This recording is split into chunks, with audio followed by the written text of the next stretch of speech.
Buckle up, folks, because ESPN is entering a new era. There was an entire segment done about Caitlin Clark without mentioning any other players.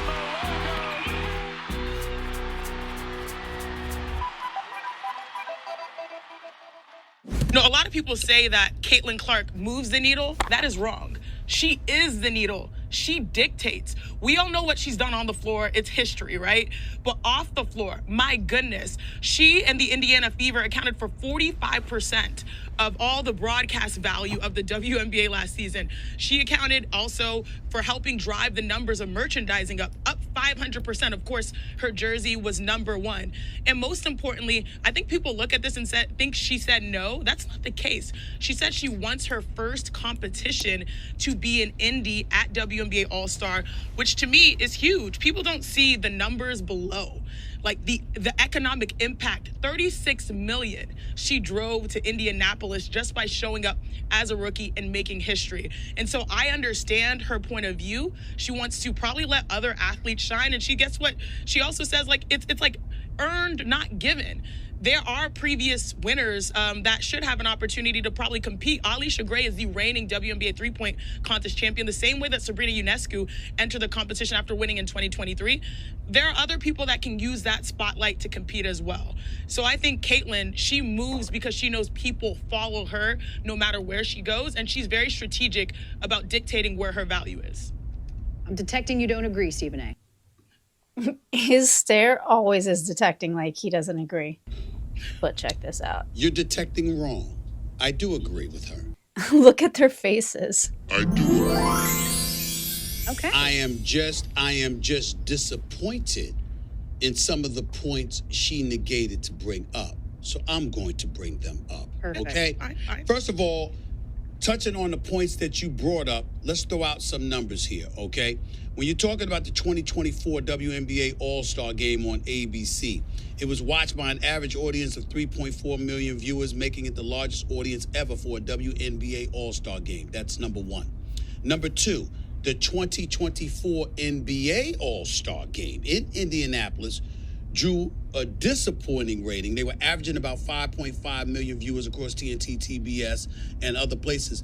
The figure marked the second lowest in history, trailing only the previous year.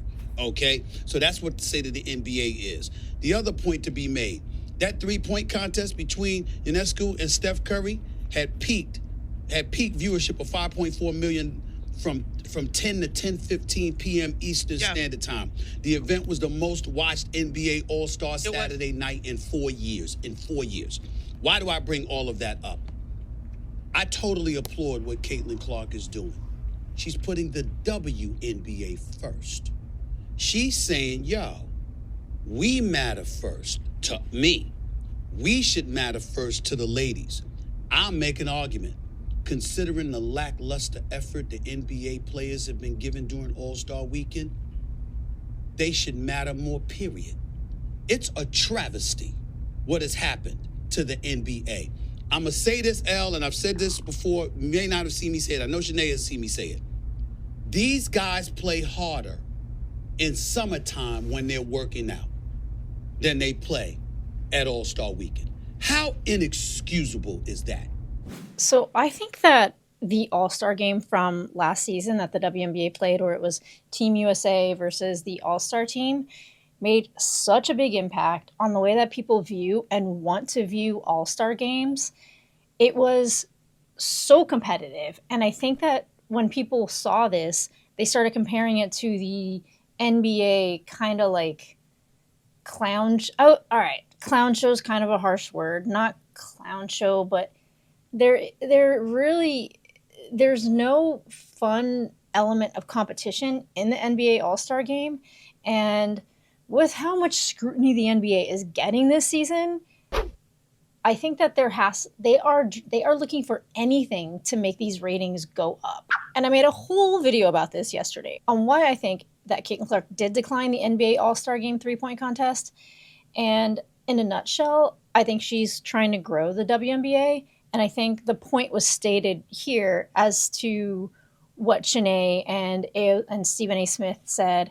And I have to say Stephen A. Smith was one of the people in the beginning of last season that was shaming the WNBA for not sending Caitlin Clark to the Olympics. But then he started falling into the rhetoric of having to constantly mention another player's name while mentioning Caitlin Clark's name. And this whole like rookie of the year rivalry, this rookie of the year race that really wasn't a race. And I think that anybody that was watching the game understood that. And the legacy media, the ESPNs of the world, the Elle Duncans, the Chineys, the Stephen A. Smiths, they kept trying to push a narrative down our throats as if we were blind and couldn't see like what was actually going on. And then you have some basketball fans that were just staunch and just diehard fans of particular players that just would not admit that there wasn't a Rookie of the Year race. Last year was the first year that the WNBA had exploded and become mainstream. And in my opinion, the WNBA used to be like a startup, and it was really fun and you could get away with a lot of stuff. And overnight, it became a Coca-Cola style corporation where you really just can't get away with as much as you did. And the people in the old space were just not exactly happy with what was going on and how it was excelling and all the new eyes and all the new scrutiny. And some of the scrutiny was very valid. Like, you critique a player, you just have to be able to critique a player without getting any backlash. And the politicization of everything, this is a sport. You have to be able to criticize a player without it becoming political. While at the same time, you have to be able to praise a player without it pissing a lot of people off. And with how polarizing the season ended up being, the legacy media just would not admit anything about Caitlin Clark without including the old players that created the league or players that were in the league currently that should also be mentioned, when the fact of the matter is no one was doing what she was doing, and that's okay to say.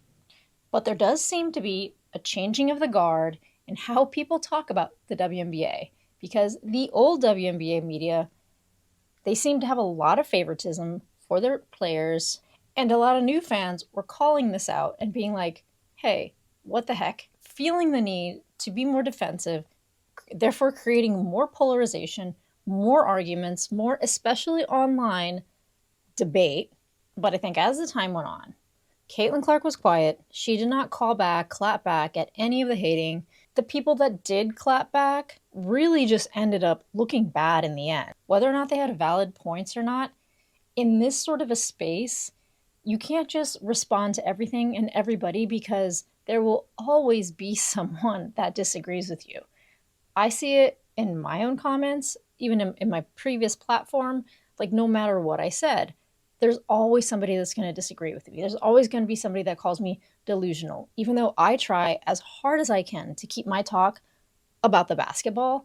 I really try very hard to not enter the drama space, especially the online drama space, because there has to be a separation between what is said online and what is actually happening in real life.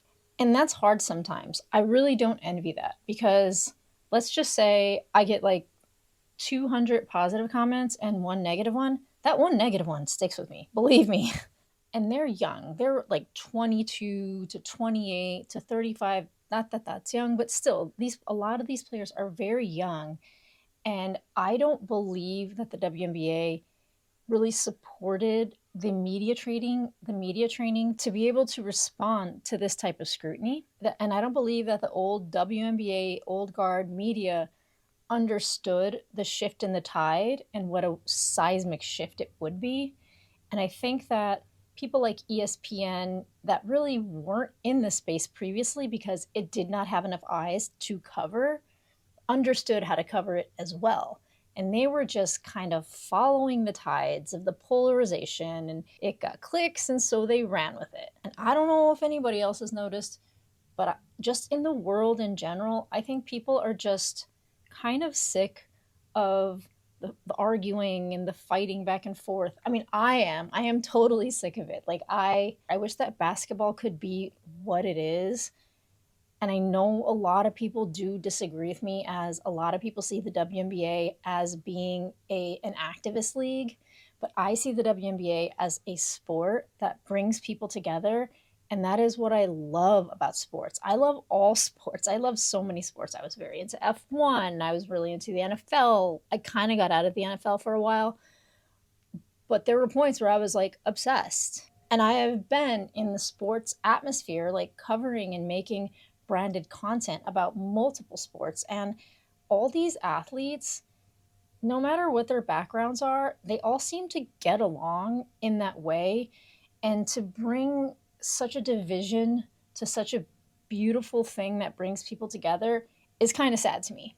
And hey, whether ESPN is just pandering and they realize we have to get on board with Caitlin Clark or else we're going to get left behind, fine, that's cool. Fake it till you make it. But I'm just glad that they aren't pushing these half-baked ideas down our throats anymore and giving an exceptional player the flowers she could deserve. And bringing up a league that, while there was much talent and very interesting before Clark entered, she brought it to the next level. She brought interest to the casuals, and she drove it into the stratosphere.